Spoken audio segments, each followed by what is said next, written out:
Good morning, Summit Church. If you guys can kind of slowly find your way back to your seats, I would appreciate that. Thank you very much. Good morning. My name is Louis. As Alex introduced me, I'm one of the deacons here at Summit Church, and I have the honor this morning of sharing God's Word with fear and awesome responsibility in my heart. In 1348, a French priest named Jean de Vete gave an eyewitness report of the devastation of the bubonic plague, commonly referred to as the Black Death. The Black Death occurred in Europe during 1347 through 1351 and caused the death of between 75 million and 200 million souls. He wrote in his report, "At Paris and in the Kingdom of France, as in the other parts of the world, so it is said, there was in the same year, 1348, and the year following, so great a mortality of both sexes, of the young rather than of the old, that it was scarcely possible to bury them," meaning they were dying very quickly. "They were only ill for 2 or 3 days and died suddenly, their bodies almost sound, and he who one day was in good health was dead and buried the next. They had swelling under the armpits and in the groin, and the appearance of these swellings was an infallible sign of death. This malady, or pest, was called an epidemic by the doctors. During these 2 years, there was such a number of victims that had never been heard of or seen or read in past times, and in many towns, great and small, the priests were terrified and fled. But some others, considerably braver, administered the sacraments. Soon, in many places, out of every 20 inhabitants, there were only 2 alive. The mortality was so great at the Hotel Dieu in Paris that for a long time, more than 500 dead were carried daily on wagons to be buried at the cemetery of St. Innocent of Paris. And the holy sisters of the Hotel Dieu, having no fear of death, discharged their task to the end with the most perfect gentleness and humility. These sisters were wiped out by death and were replaced more than once, and they now, as is piously believed, repose in peace with Christ." Why I read this story today to you? We live in a world today that the very description of these images truly moves us. It's hard to hear so many people died during the Black Death. The plague destroyed entire populations in cities and didn't care whether it was man, woman, or child. Last week, Pastor Alex talked about the first set of 3 plagues that God unleashed on Egypt. This week, in Exodus chapter 8, verse 20 to chapter 9, verse 12, we learn about events unfolding that are hard to hear and for some a bit concerning. We see a Pharaoh whose heart is hardened, and as a result is reaping the result of God's judgment. God's judgment isn't just words written down in some Bible. It's in some kind of threat with no consequence. There's a real terrible punishment awaiting those that do not believe in Him. In today's message, there'll be 3 new plagues introduced. The first plague is the plague which is about flies. And not just a couple of flies that we see, major swarms of flies. The second plague is Egyptian livestock that is dead. And the third plague is boils. Boils describe our lumps in the skin that are red and tender, and after a while they become white with seeping pus. Not a real pretty sight. There are a lot of people today that struggle with God's wrath. We need to understand what God's wrath means. And hopefully by the end of this message, you'll see that God's wrath is His love in action against sin. God's wrath is to be feared because we are condemned sinners apart from Jesus. Finally, God's wrath is satisfied only in Jesus Christ. In Exodus 7:3, God tells Moses that He will multiply His sign and wonders. He'll never let Moses know that 10 is a magic number. Moses doesn't know. He goes on. However, Moses maintains his obedience to God throughout these plagues, even though he knows the end result of each meeting. Moses wasn't keeping count at home, folks. And couldn't have been, this one plague could have been the last plague, and all he knew. By the 6th or 7th plague, how many of us would have gotten tired and given up? Seen the same end result. It's like, God, this isn't working. This isn't working anymore. I'm seeing the same thing. The guy makes a promise, the same thing happens all the time. I'm through. I remember as a child driving from New York City up in the Bronx in the 70s, and my parents had saved up a lot of money to go to Walt Disney World. I was excited because it was a cool trip. I had no concept, I was a young guy, I had no concept of time or mileage. It could have been 5 miles, you know, I just knew I just wanted to get there. So as any kid, I was anxious to get to Walt Disney World. So I constantly asked my mom, are we closer, are we there yet? And she would patiently look back to me and say, no, not yet. I would keep asking, and I would keep getting the same answer. I was desperate to get to my destination, and I didn't take the time out to enjoy that journey. But we still need speedy results. We are reminded, if you could turn with me 2 seconds, in Philippians chapter 4, verse 6 to 7.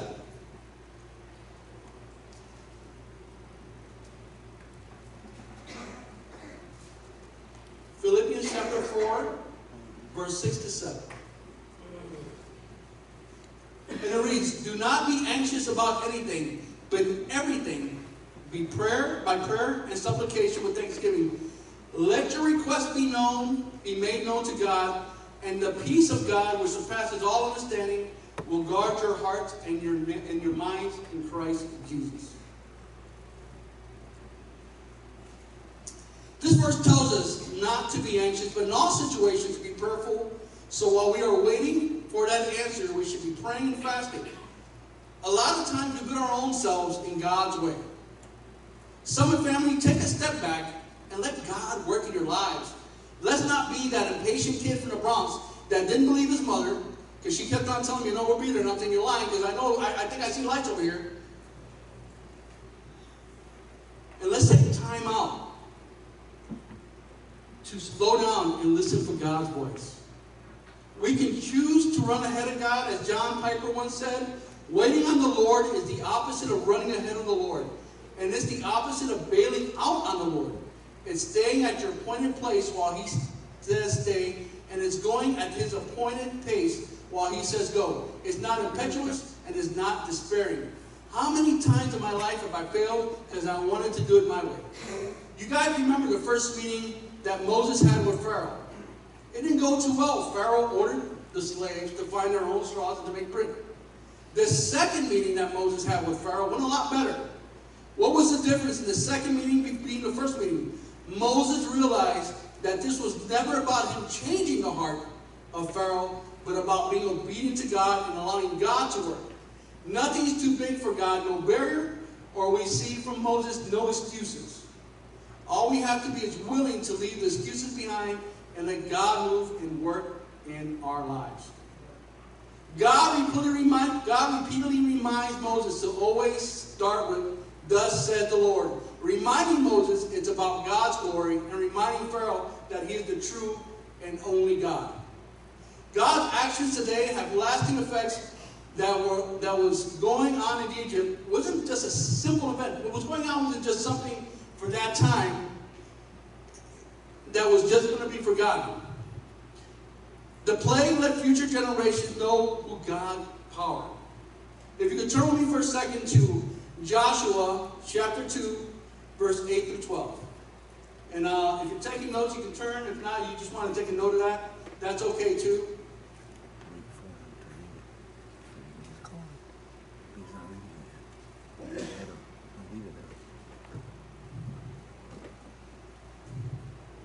Joshua chapter 2, verses 8 through 12.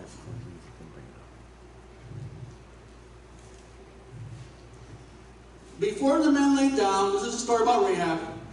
She meaning Rahab, came to them on the roof and said to the men, I know that the Lord has given you the land, and that the fear of you has fallen upon us, and that all inhabitants of the land melt away before you. For we have heard, listen to this, how the Lord dried up the water of the Red Seas before you when you came out of Egypt, and what you did to the two kings of the Amorites who were beyond the Jordan, to Sihon and Og, when you devoted to destruction. Rahab, who was a woman that had life changed by just hearing about what God did in Egypt. She never mentioned, oh, I heard about this guy named Moses and how he saved the people of Egypt. She acknowledged that the Hebrews truly served the living God.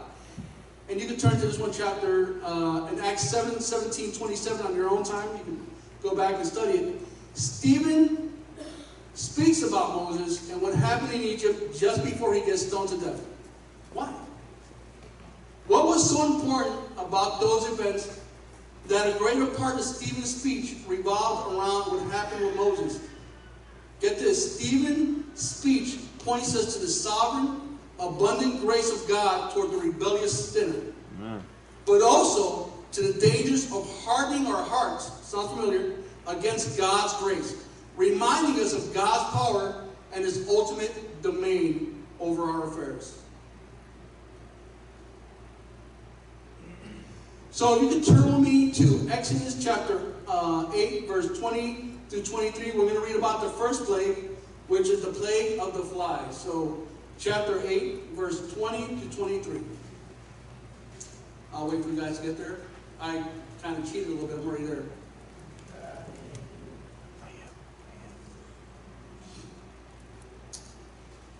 Then the Lord said to Moses, rise up early in the morning and present yourself to Pharaoh as he goes out to the water, and say to him, thus says the Lord, let my people go, that they may serve me.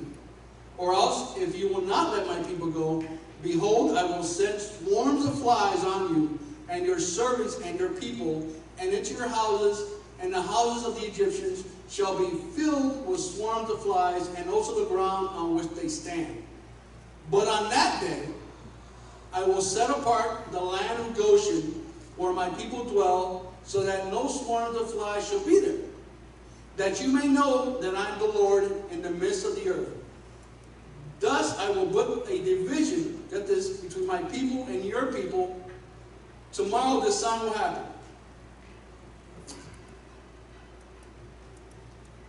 So God tells Moses, get up early, present yourself to Pharaoh.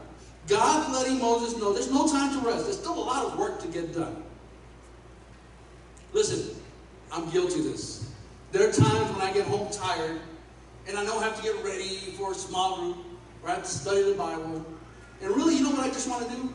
I just want to sit on my sofa, get on my phone, and try to beat some other kingdom that's killing me because I got, some game about some castle victory type thing.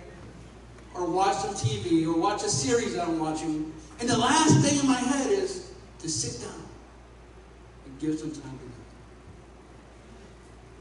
We need to get closer to God. Am I using my time wisely to pray? Am I using my time wisely to study God's Word? Folks, are you using your time wisely, preparing yourself for the spiritual battle that you have every single day?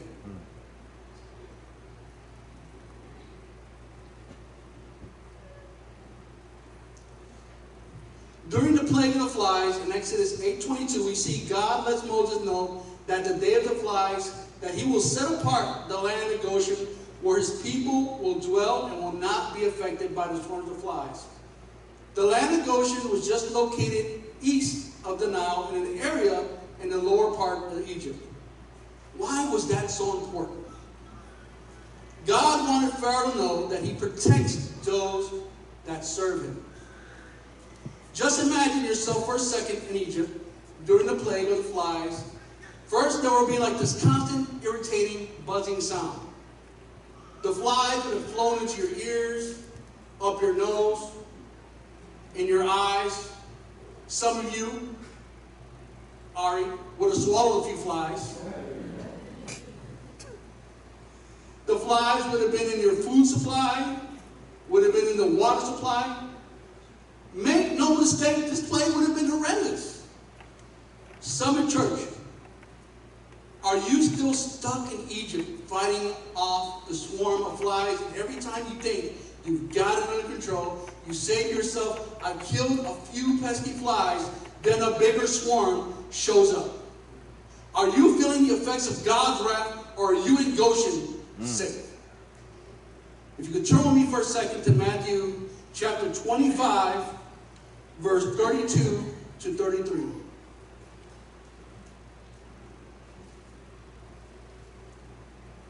I'm using my phone thinking I'll get there faster.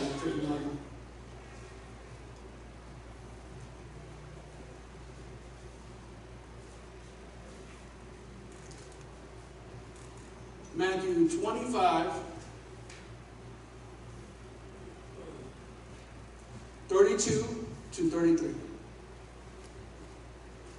Behold, before him, talking about Jesus, before him will be gathered all the nations, and he will separate people one from another, as a shepherd separates the sheep from the goats.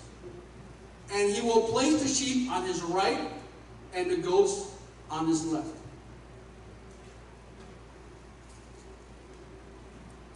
Jesus will separate the sheep to the right and the goats to the left.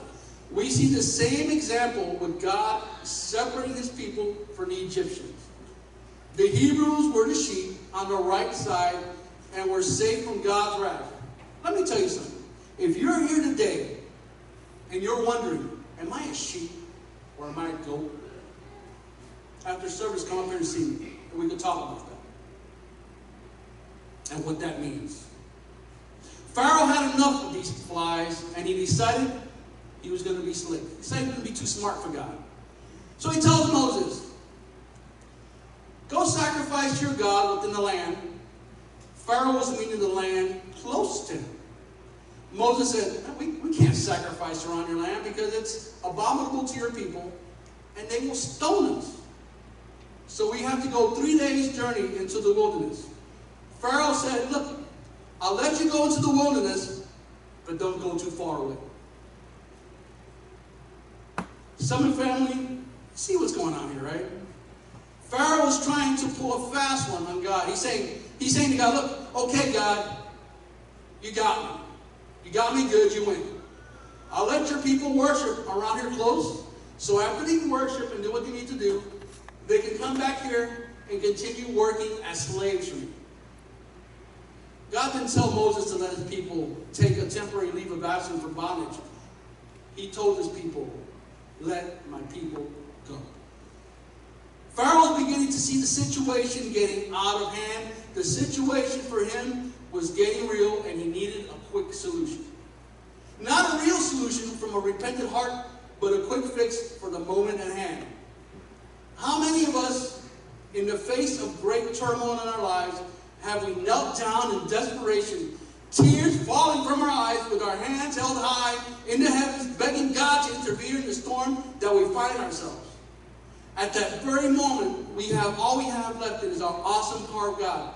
But like every storm, they eventually pass, and we survey the damage done to our lives, and we see, it wasn't that bad. Until the next storm hits our life again, but this time a little stronger and perhaps leaving more damage in our lives. And again the storm comes. Until that moment, we stop, and one day we decide we've had enough of playing games and decide to fully put our trust in God. Doesn't mean the storms have stopped, but you no longer are facing that storm by yourself. You can turn here when you get a chance, but in John 16:33, Jesus promises us that we will never have trials and tribulations. We will have trials and tribulations in this world, but because he has overcome the world, we can put our trust in him during these storms. Pharaoh was starting to feel the pressure. In the first 3 plagues, God's people, the Hebrews, were also affected. Remember, Alex preached on that last week. But all of a sudden, Pharaoh is feeling the weight of God's righteous wrath on him and his people only. In the second plague, if you guys can turn with me to Exodus chapter 9, verse 1 through 7.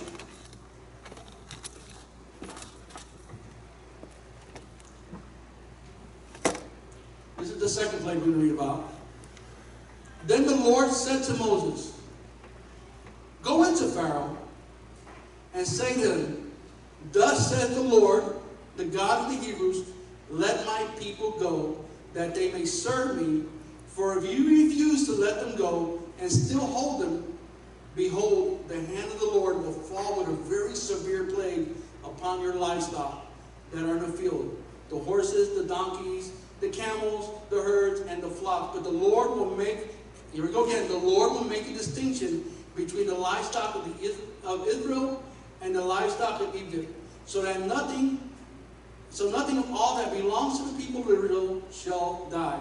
And the Lord set a time, saying, Tomorrow the Lord will do this thing in the land. And the next day the Lord did this thing. All of the livestock of the Egyptians died, but not one of the livestock of the people of Israel died." And check this out. "And Pharaoh sent, and behold, not one of the livestock of Israel was dead, but the heart of Pharaoh was hardened, and he did not let the people go."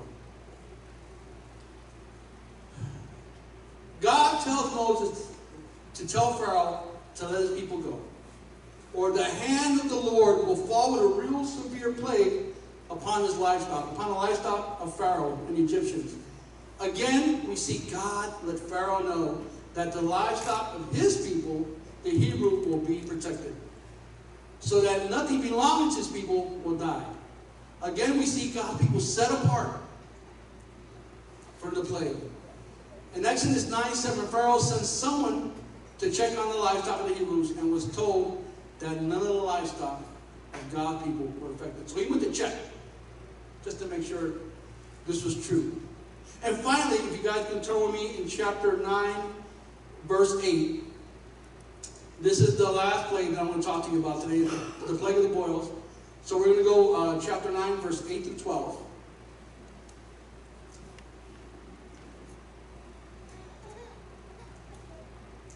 "And the Lord said to Moses and Aaron, Take a handful of soup from the clean, and let Moses throw them in the air in the sight of Pharaoh. It shall become fine dust over all the land of Egypt, and become boils breaking out of sores on men and beasts throughout all the land of Egypt." So they took soup from the clean and stood before Pharaoh, and Moses threw it in the air, and it became boils breaking out in sores on man and beast. And you remember these guys, and the magicians could not stand before Moses because of the boils. For the boils came upon the magicians and upon all of the Egyptians. But the Lord hardened the heart of Pharaoh, and he did not listen to them, as the Lord had spoken to Moses. So we see Moses taking a hand of soup, throwing it up in the air in front of Pharaoh. The fine dust of salt soup became boils that broke out into sores on man and beast throughout Egypt. There was a kind of a historical thing that the Egyptian priests would throw ashes in the air in a ritual to call down a blessing. This time, that ash that was thrown in the air, that soup, called down a curse. But wait, doesn't Pharaoh have his faithful magicians that know what to do? But wait a minute. They can't stand in front before Pharaoh because they themselves were covered in boils. They have been proven powerless in the face of God's power. Remember, these were the same magicians that Pharaoh would have to perform the same thing God had done through Moses. And through sleight of hand, they were able to get away early on with some tricks. But God was on to them, and their days were numbered. When it came to the boils, they just couldn't copy it. Instead, they stood in judgment, affected by it. No more tricks up their sleeve. Listen, there comes a time in our lives when our sin reveals itself.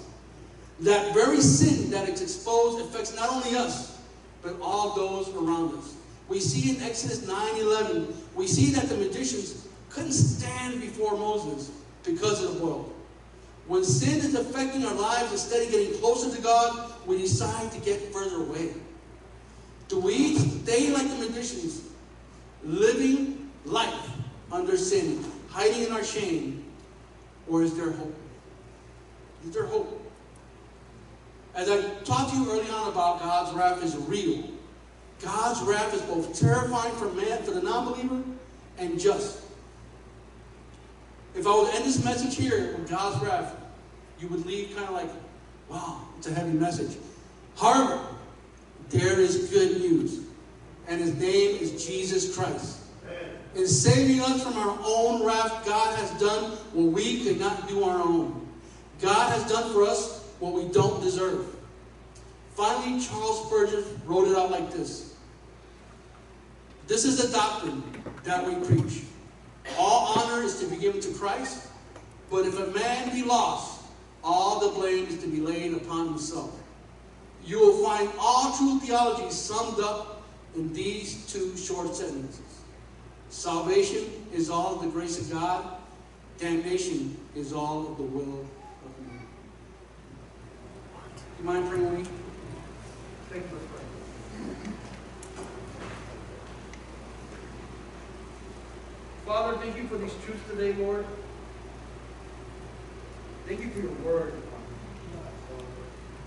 Father, we stuck in Egypt, fighting off the swarms of flies. Father, are we safe in Goshen? Are we sheep? Are we goat? Let none leave here today without getting clarity in that answer.